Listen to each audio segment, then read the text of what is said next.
तो आज मैं आपको एक अनोखी रहस्यमय कहानी सुनाऊंगा। अगर आप चैनल पर नए हैं तो अभी सब्सक्राइब कर ले तथा कहानी पूरा देखें। अंत में एक अनोखा रहस्य छुपा है। धन्यवाद। तो सुनिए। ये कहानी सतयुग के अंतिम चरण की है, जब हिमालय की वादियों में अंकुरित नाम का एक रहस्यमयी गांव हुआ करता था। इस गांव की परंपरा सबसे अलग था। यहाँ के लोग पत्थर या मिट्टी की मूर्तियों की पूजा नहीं करते थे, बल्कि वे महादेव को बीज के रूप में पूजते थे। वहाँ कन्वर नाम का एक निर्धन किसान रहता था। कन्वर के पास कोई भूमि नहीं थी, वह दूसरों के खेतों में काम करता था। उसका एक ही नियम था, वह हर दिन एक बीज चुनता, उसे अपने माथे से लगाता और कहता, हे महादेव, इस छोटे से दाने में पूरा ब्रह्मांड छिपा है, इसे सही समय पर जागृत करना। उस राज्य के राजा दंभपाल बहुत बड़े निर्माण प्रेमी थे।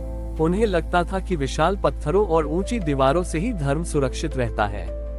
उन्होंने गांव वालों को आदेश दिया कि वे खेती छोड़कर पत्थर तराशने का काम करें, क्योंकि वे महादेव के लिए दुनिया का सबसे ऊंचा और अभेद्य पाषाण मंदिर बनाना चाहते थे।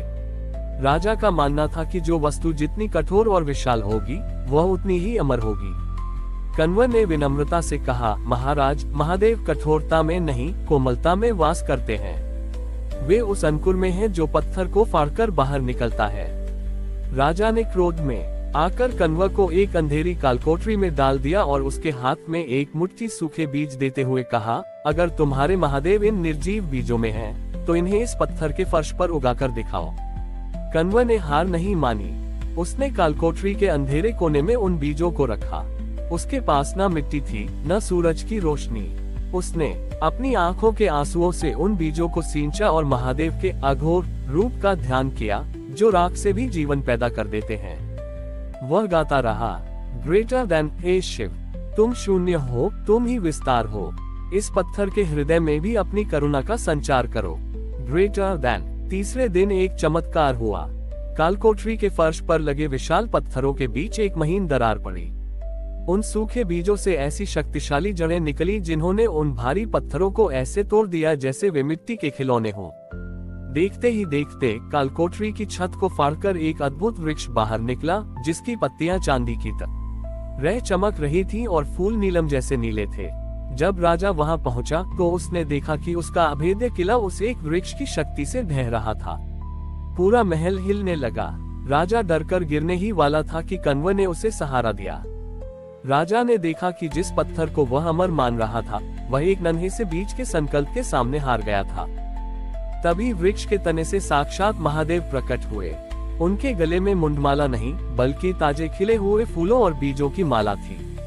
महादेव बोले, ग्रेटर देन दंभपाल, पत्थर की उम्र होती है, वह एक दिन धूल बन जाता है, लेकिन जीवन बीज अनंत है। जो भक्त मुझे कठोर अनुष्ठानों में नहीं, बल्कि जीवन की निरंतरता में देखता है, मैं उसके लिए मरुस्थल में भी खिल जाता हूँ। Greater than. राजा का अहंकार चूर चूर हो गया।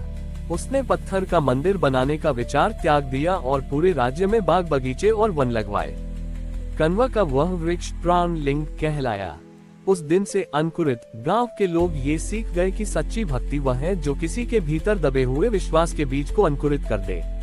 शिव का अर्थ केवल संहार नहीं, बल्कि उस अनंत संभावना का नाम है जो एक छोटे से कण के भीतर छिपी होती है। कन्वर की कालकोठरी से उपजे उस दिव्य प्राणलिंग वृक्ष की चर्चा जब चारों ओर फैली, तो पड़ोसी राज्य का एक धूर्त और लालची व्यापारी, जिसका नाम लोभक था, वहां पहुंचा। उसने सुना था कि इस वृक्ष के फल सोने के होते हैं और इसे खाने वाला अमर हो जाता है। लोभक ने रात के अंधेरे में मंदिर की रखवाली कर रहे सेवादारों को झांसा दिया और उस वृक्ष के सबसे ऊंचे शिखर पर लगे एक चमकते हुए नीले फल को तोड़ लिया। जैसे ही उसने वह फल तोड़ा, वृक्ष की सारी पत्तियां अचानक पीली पड़ने लगी और पूरा वातावरण शांत हो गया। लोभक खुशी खुशी उस फल को लेकर अपने घर भागा।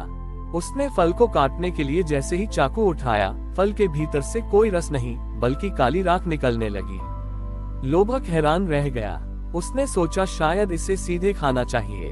उसने जैसे ही फल को चखा, उसका पूरा शरीर पत्थर की तरह भारी होने लगा। उसे ऐसा महसूस हुआ जैसे उसके पैर जमीन में धंस रहे हों और वह चाहकर भी हिल नहीं पा रहा था। वह चिल्लाने लगा, लेकिन उसकी आवाज गले में ही दब गई। तभी वहां कन्वर पहुंचा। कण्व ने लोभक की दशा देखकर कहा, लोभक, तुमने जीवन को चुराने का प्रयास किया है। महादेव का ये फल केवल उसे पोषण देता है जो इसे प्रसाद समझकर बांटता है। तुमने इसे अपने स्वार्थ के लिए तोड़ा, इसलिए इसकी शक्ति तुम्हारे लिए बोझ बन गई। लोभक रोने लगा और उसने इशारों में माफी मांगी। कण्व ने उस बिखरी हुई राख को उठाया और महादेव का स्मरण करते हुए लोभक के माथे पर लगा दिया। उसी क्षण लोभक का शरीर फिर से सामान्य हो गया। तभी वृक्ष के भीतर से एक दिव्य ज्योति प्रकट हुई और महादेव की गूंज सुनाई दी। ग्रेटर देन, जो प्रकृति के उपहारों को केवल अपनी तिजोरी समझता है, उसके लिए अमृत भी विष बन जाता है। जीवन का फल वही चख सकता है जो उसे जड़ों से सींचता है, न कि उसे डाली से तोड़ता है। Greater than. महादेव ने लोभक को एक नया बीज दिया और कहा, जाओ, इस बीज को वहां लगाओ जहां सबसे ज्यादा सूखा पड़ा हो। जब ये तुम्हारे पसीने से सींचा जाएगा तब तुम्हें इसका असली स्वाद मिलेगा। लोभक बदल चुका था। उसने वह बीज लिया और एक बंजर भूमि पर जाकर दिन रात मेहनत की।